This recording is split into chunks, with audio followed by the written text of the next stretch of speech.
Hi this is Prabhat Ranjan और आज के इस वीडियो में हम बात कर रहे होंगे एनटीए ने जो अभी अभी एक नोटिस रिलीज किया है कि जेईई मेंस 2023 में 75% क्राइटेरिया वापस आ रहा है। उसी से रिलेटेड एक गुड न्यूज और एक बैड न्यूज। सबसे पहले अच्छी खबर सुन लेते हैं। अच्छी खबर ये है, कुछ देर पहले मैंने यूट्यूब पर एक वीडियो अपलोड किया था जिसमें मैंने बताया था कि क्यों 75% क्राइटेरिया ड्रॉपर्स के लिए एप्लीकेबल नहीं होगा। अब बहुत सारे बच्चे पूछ रहे हैं कि भैया आप इतने कॉन्फिडेंस से कैसे कह सकते हो, तो उसके लिए मैंने उस वीडियो में भर भर के एविडेंसेस दिए थे। उस वीडियो का लिंक नीचे डिस्क्रिप्शन में है, तो जाकर के उसे चेकआउट कर सकते हो। एक एविडेंस और देता हूं इस वीडियो में।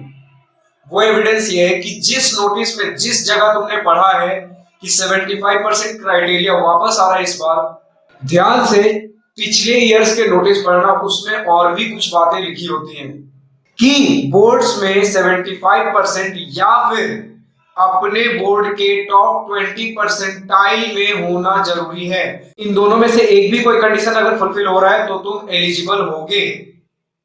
अब ये टॉप 20 परसेंटाइल वाली बात इस नोटिस में नहीं लिखी गई है, तो इस बात से मैं ये साबित करना चाहता हूं कि यार इतनी अफरा तफरी में चीजें हुई हैं।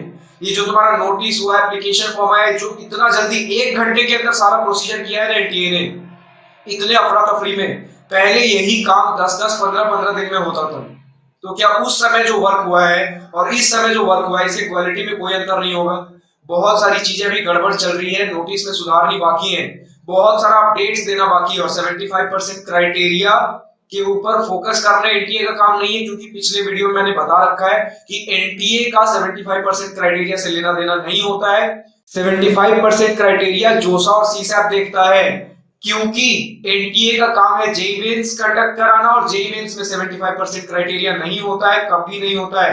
75% क्राइटेरिया तुम्हारा IIT, IIT, triple IT, GFTI पर लगता है, और वो तुम्हारा जोसा और सीसैप देखता है। बस इस साल जो चीजें आने वाली है, मिनिस्ट्रीज के अंदर बातें चल रही है कि 75% आएगा, और इसी बात को कन्वे किया है एनटीए ने कि 75% क्राइटेरिया इस साल वापस आ रहा है। फ्रेशर्स के लिए क्या रहेगा, ड्रॉपर्स के लिए क्या रहेगा, इसकी फुल क्लैरिटी होनी अभी बाकी है। अब पिछले वीडियो में मैंने अपने लॉजिक के अकॉर्डिंग कुछ एविडेंसेस के थ्रू मैंने बताया कि क्यों फ्रेशर्स के लिए ये रहेगा और क्यों ड्रॉपर्स के लिए 75% क्राइटेरिया नहीं रहेगा। चाहो तो उस वीडियो को चेकआउट कर सकते हो, डिस्क्रिप्शन में उसका लिंक दिया गया है। अब बात कर लेते हैं बैड न्यूज के बारे में। बैड न्यूज क्या है भैया? बैड न्यूज ये है कि एनटीए की लापरवाही तुमने देख ली है। तुम जहां सोच रहे थे कि इतना डिले हो गया, अब तो अप्रैल में ही एग्जाम होना चाहिए, इतने शॉर्ट नोटिस पे उन्होंने सारी चीजें बताई है और जनवरी में एग्जाम हो रहा है। उन्हें बच्चों से कोई मतलब ही नहीं है। दूसरी बात यह कि एनटीए ने जो नोटिस अभी रिलीज किए, जिसके वजह से सारा कुछ अभी हंगामा हुआ है, यार इस नोटिस को कम से कम रिलीज करने से पहले उन्हें तो ध्यान रखनी चाहिए थी। कम से कम नोटिस आने से पहले तुम्हारी पढ़ाई तो चल रही थी, भले ही थोड़ी एंजाइटी में थे कि कब एग्जाम होगा कब नहीं होगा, पढ़ाई तो चल रही थी।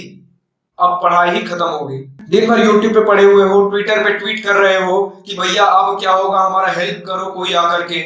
कि एनटीए इतना लापरवाह है कि हो सकता है वो 75% क्राइटेरिया में क्या क्या दिक्कतें हैं उसे बिल्कुल इग्नोर करते हुए ड्रॉपर्स के लिए भी ला दे। होने के लिए भी हो सकता है, अगर उसने लापरवाही दिखाई, बेवकूफी की तो। और मैं उम्मीद करता हूं कि एनटीए, हमारी गवर्नमेंट बॉडी, इतनी बेवकूफ नहीं है। अब मेरी छोटी सी दरख्वास्त ये रहेगी कि यार तुम्हें खुद के लिए खुद स्टैंड लेना होगा। इस वीडियो को जितना ज्यादा से ज्यादा हो सके तुम शेयर करो अपने फ्रेंड्स तक। शेयर करते करते ही जब इस पे व्यूज आएंगे तो ये पहुंचेगी एनटीए के ऑफिशियल्स तक, कभी किसी तरह से तो उनकी नजर पड़ेगी। और अगर वो अभी सो रहे थे तो यार उनका आंख खोलना जरूरी है। एक ट्विटर पे मैंने ट्वीट भी किया है जिसमें मैंने एनटीए को क्लियरली समझाया है कि क्यों ड्रॉपर्स के लिए 75% क्राइटेरिया नहीं होना चाहिए।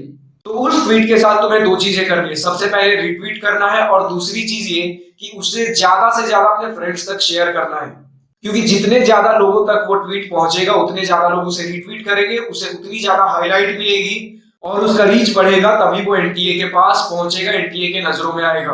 अब अगर मेरी ये वीडियो शेयर होते होते एनटीए के किसी भी ऑफिशियल तक पहुंच रही है तो मेरा उन सबसे हाथ जोड़कर नम्र निवेदन यही रहेगा, अगर आप 75% क्राइटेरिया ड्रॉपर्स के लिए हटाने के बारे में सोच भी रहे हो तो यार कम से कम नोटिस प्रॉपर डालो। आपके नोटिस प्रॉपर नहीं होने की वजह से, एक लाइन आपने टाइप नहीं किया, उसके वजह से बच्चों का 1-1, 2-2, 10-10 दिन बर्बाद हो रहा है।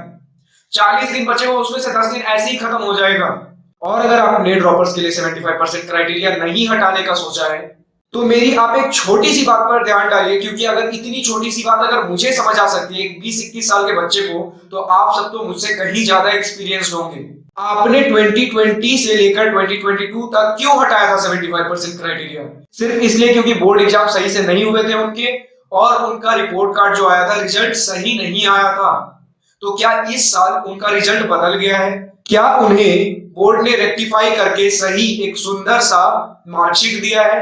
अगर उनके पास इस साल जो बोर्ड का मार्कशीट है वो पिछले ईयर वाला ही है, अभी भी बोर्ड के परसेंटेज वो वही कैरी कर रहे हैं अपने साथ जो पिछले ईयर कर रहे थे, तो आप बोर्ड परसेंटेज की क्राइटेरिया पिछले साल कुछ और इस साल कुछ और कैसे रख सकते हो उनके लिए?